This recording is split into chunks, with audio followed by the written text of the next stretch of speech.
नमस्कार दोस्तों, अगर आपको भी रॉयल चैलेंजर्स बेंगलुरु और सनराइजर्स हैदराबाद के बीच खेला गया आईपीएल का 41वां मुकाबला पसंद आया हो तो इस वीडियो को दिल से एक लाइक जरूर करें। दोस्तों, आईपीएल 2024 का 41वां और अब तक का सबसे रोमांचक, सांसों को रोक देने वाला महामुकाबला आज आईपीएल इतिहास की दो बड़ी टीमें सनराइजर्स हैदराबाद और रॉयल चैलेंजर्स बेंगलुरु के बीच राजीव गांधी स्टेडियम हैदराबाद में खेला गया। ऐसे में मुकाबले की शुरुआत हुई बेंगलुरु के टॉस जीतने को लेकर। जी हां, आज के इस रोंगटे खड़े कर देने वाले महामुकाबले में कप्तान फाफ डु प्लेसिस ने टॉस जीता और पहले बल्लेबाजी करने का फैसला किया और विपक्षी टीम हैदराबाद को गेंदबाजी के लिए आमंत्रित किया था। फिर मुकाबला शुरू हुआ। रनों की बारिश करने के इरादे से बेंगलुरु की ओर से कप्तान फाफ डु प्लेसिस और किंग विराट कोहली ओपनिंग बल्लेबाजी करने के लिए मैदान में उतरे। दोस्तों, इन दोनों ही बल्लेबाजों के कंधों पर इस महामुकाबले में अपनी टीम को एक विस्फोटक ओपनिंग शुरुआत दिलाने की बड़ी जिम्मेदारी थी। और दोस्तों, ऐसा ही कुछ बेंगलुरु के ओपनिंग बल्लेबाजों से देखने को भी मिला। जी हाँ, मैदान में उतरे फाफ डु प्लेसिस और किंग विराट कोहली ने मैच की पहले ही गेंद से हैदराबाद की गेंदबाजों पर ढाबा बोल दिया और तेज गति से विस्फोटक बल्लेबाजी करते हुए रनों की बरसात कर दी और महज 3 ओवर में ही टीम को 40 रनों के पार पहुंचा दिया। लेकिन दोस्तों, मैच का चौथा ओवर लेकर आए हैदराबाद के तूफानी गेंदबाज नटराजन ने बेंगलुरु की इस ओपनिंग जोड़ी को तोड़ दिया। जी हां, और ओवर की 5वीं गेंद पर कप्तान फाफ डु प्लेसिस को कैच आउट करवाते हुए बेंगलुरु को पहला झटका दे दिया। आपको बता दें, फाफ डु प्लेसिस 25 रन बनाकर आउट हुए। ऐसे में अब किंग कोहली का साथ देने के लिए मैदान में उतरे विस्फोटक बल्लेबाज विल जैक्स। आपको बता दें, बेहतरीन शुरुआत मिलने के चलते आज पावर प्ले का 6 ओवर का खेल खत्म होने तक बेंगलुरु ने 61 रन स्कोर बोर्ड पर लगा दिए थे। दोस्तों, ओपनिंग बल्लेबाजों के धुआंधार बल्लेबाजी के कारण बेंगलुरु को एक ताबड़तोड़ शुरुआत मिल चुकी थी। ऐसे में जरूरत थी मैदान में खड़े दोनों ही बल्लेबाज इसी रन गति से बेहतरीन बल्लेबाजी करते हुए टीम का स्कोर आगे बढ़ाए। लेकिन दोस्तों, पावर प्ले के बाद मैच का 7वां ओवर लेकर आए मयंक मार्कंडे ने बेंगलुरु को एक बड़ा झटका दे दिया।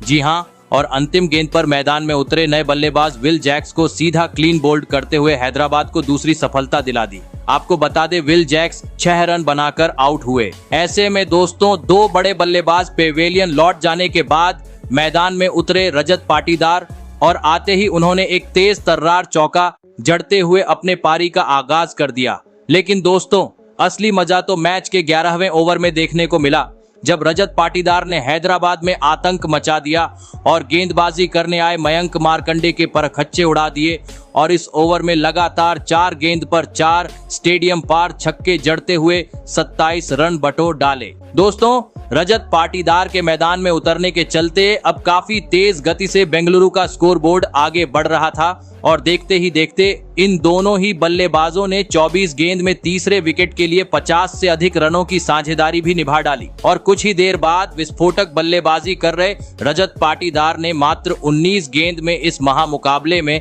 अपना शानदार 50 जड़ दिया। लेकिन दोस्तों, 50 पूरा होने के बाद बेहतरीन गेंदबाजी कर रहे जयदेव उनादकट ने अगले ही गेंद पर उनका पत्ता साफ कर दिया और बाउंड्री पर कैच आउट करवाते हुए बेंगलुरु को एक बड़ा झटका दे दिया। आपको बता दें, रजत पाटीदार 50 रन बनाकर आउट हुए। फिर बेंगलुरु की ओर से 4 नंबर पर मैदान में उतरे कैमरन ग्रीन।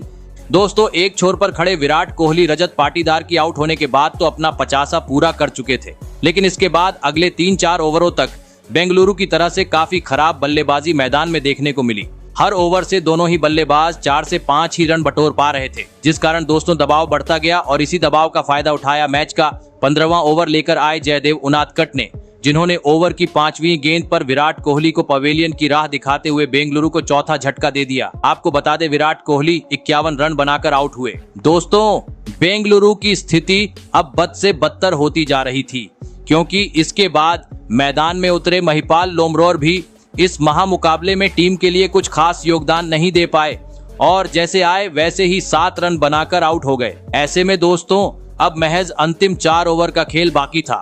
हैदराबाद के सामने बड़ा लक्ष्य खड़ा करना था, तो मैदान में मौजूद कैमरन ग्रीन और नए बल्लेबाज दिनेश कार्तिक को अब विस्फोटक अंदाज में बल्लेबाजी करने की जरूरत थी और ऐसा ही कुछ मैच के 17वें ओवर से देखने को भी मिला, जहां पर दिनेश कार्तिक और कैमरन ग्रीन ने अपने हाथ खोले और आतिशी बल्लेबाजी करते हुए एक बार फिर से बेंगलुरु को पटरी पर लाकर खड़ा कर दिया, खास करके कैमरन ग्रीन, जिन्होंने अंतिम ओवरों में खराब गेंद पर बड़ा शॉट खेलते हुए खूब रन बटोरे। लेकिन दोस्तों, दूसरी छोर पर खड़े दिनेश कार्तिक मैच के 19वें ओवर में पैट कमिंस के खिलाफ बड़ा शॉट खेलते हुए अपना विकेट गंवा बैठे, जिस कारण अब लग रहा था अब बेंगलुरु 200 रनों के पार नहीं पहुंच पाएगी। परंतु दोस्तों, अंतिम ओवर में मैदान में उतरे स्वप्निल सिंह ने एक छक्का और एक चौका जड़ते हुए बेंगलुरु को 200 रन के पार पहुंचा दिया और यह महामुकाबला जीतने के लिए हैदराबाद के सामने 207 रनों का विशाल लक्ष्य खड़ा कर दिया। ऐसे में दोस्तों, इसके बाद बेंगलुरु से मिले 207 रनों के लक्ष्य का पीछा करने हैदराबाद की ओर से विस्फोटक बल्लेबाज ट्रेविस हेड और अभिषेक शर्मा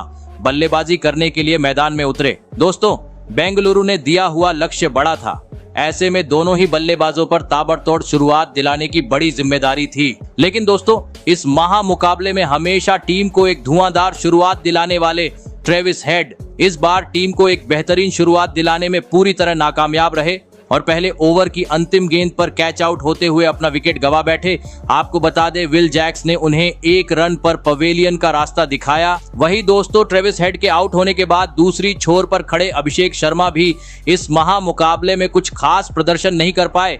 जी हां, भले ही मैच के तीसरे ओवर में उन्होंने विल जैक्स के खिलाफ 2 आसमानी छक्के और एक करारा चौका जड़ा, लेकिन अगला ओवर लेकर आए यश दयाल ने उनका पत्ता साफ कर दिया और ओवर की चौथी गेंद पर अभिषेक शर्मा को विकेट कीपर दिनेश कार्तिक के हाथों कैच आउट करवाते हुए हैदराबाद को दूसरा झटका दे दिया। आपको बता दें, अभिषेक शर्मा 31 रन बनाकर आउट हुए। वही दोस्तों, हैदराबाद का विकेट गिरने का सिलसिला यहीं नहीं रुका, बल्कि मैच का 5वां ओवर लेकर आए स्वप्निल सिंह ने इस बार हैदराबाद को एक ही ओवर में दोहरा झटका दे दिया। जी हां, पहले दूसरी गेंद पर मैदान में उतरे एडम मार्करम को एलबीडब्ल्यू करते हुए पवेलियन का रास्ता दिखाया, तो वहीं अंतिम गेंद पर हैदराबाद के विस्फोटक बल्लेबाज हेनरिक क्लासेन का भी पत्ता साफ कर दिया।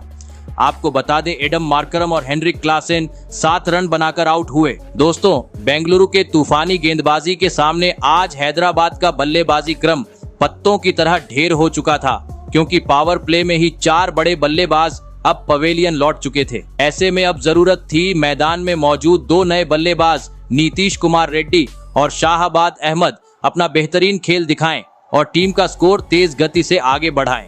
लेकिन दोस्तों, मैच का 8वां ओवर लेकर आए बेंगलुरु के जादुई स्पिनर गेंदबाज करण शर्मा ने हैदराबाद की इन उम्मीदों पर पानी फेर दिया और ओवर की दूसरी गेंद पर नितेश रेड्डी को सीधा क्लीन बोल करते हुए हैदराबाद को 5वां झटका दे दिया। साथ ही इसके बाद मैदान में उतरे अब्दुल समद भी इस संकट की घड़ी में टीम के लिए कुछ खास प्रदर्शन नहीं कर पाए और एक छक्का लगाने के बाद करण शर्मा का शिकार बन गए। दोस्तों, हैदराबाद के 6 बड़े बल्लेबाज अब पेवेलियन लौट चुके थे। ऐसे में अब बेंगलुरु में दिए हुए लक्ष्य के करीब पहुंचना था, तो मैदान में उतरे पैट कमिंस और शाहबाद अहमद को एक चमत्कारिक पारी खेलने की जरूरत थी।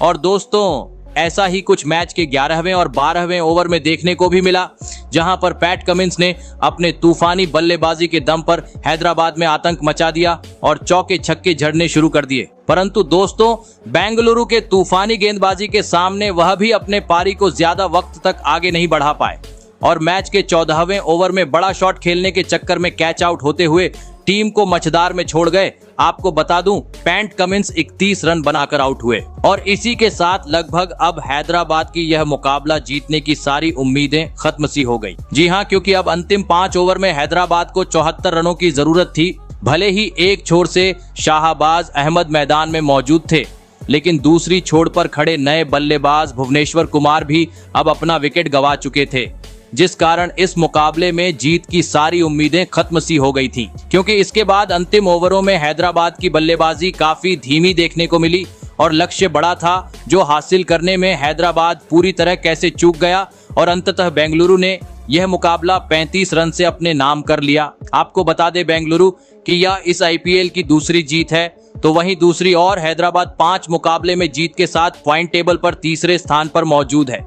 तो दोस्तों, आपको कैसी लगी हमारी यह वीडियो, कमेंट करके जरूर बताइएगा। धन्यवाद।